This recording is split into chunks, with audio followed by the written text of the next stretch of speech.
여랑야랑 정치부 김민지 기자와 함께합니다. 첫 번째 주제 보시죠.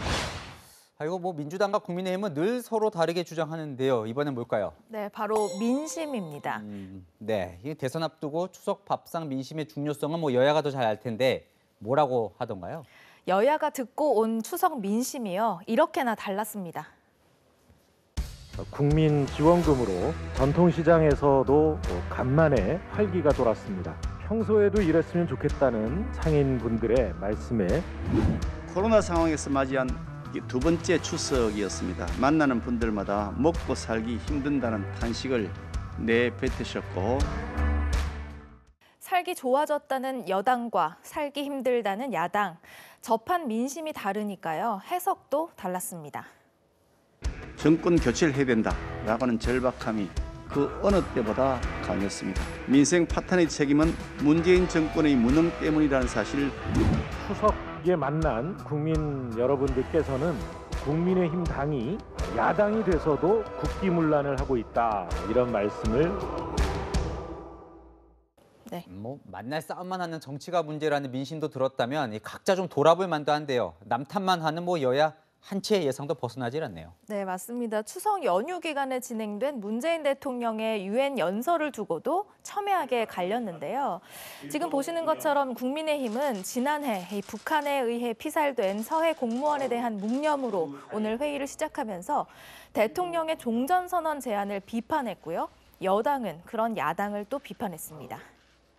북한의 핵무력의 고도화와 ICBM 등 미사일의 개발로 국제사회에서 아무도 관심을 보이지 않는데 또 들고 나온 것입니다.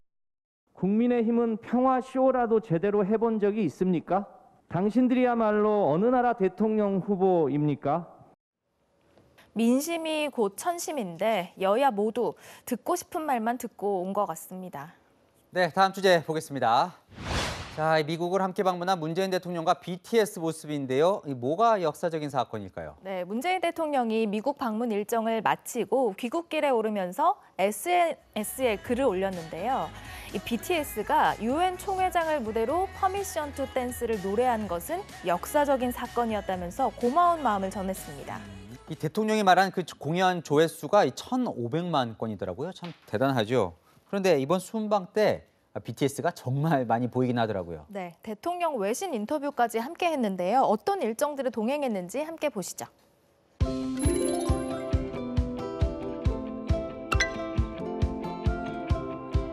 최고의 민간 특사 BTS와 함께하는 오늘 이 자리가 미래 세대의 선한 의지와 행동을 결집하는 계기가 되기를 바랍니다.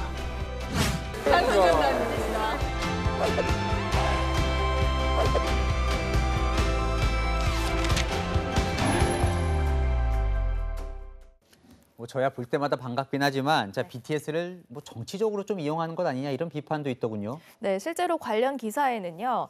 대통령보다 BTS가 뭘 더 많이 한 것 같다. BTS 없었으면 어쩔 뻔했냐 같은 비판 댓글이 다수 달렸는데요.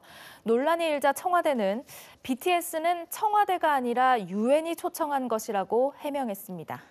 근데 BTS를 대통령 특사로 임명한 건 청와대잖아요. 맞습니다. 2달 전에 대통령이 임명했죠. 국제사회에서 높아진 우리나라의 위상에 맞는 외교력의 확대를 위해 방탄소년단을 대통령 특별사절로 임명했습니다.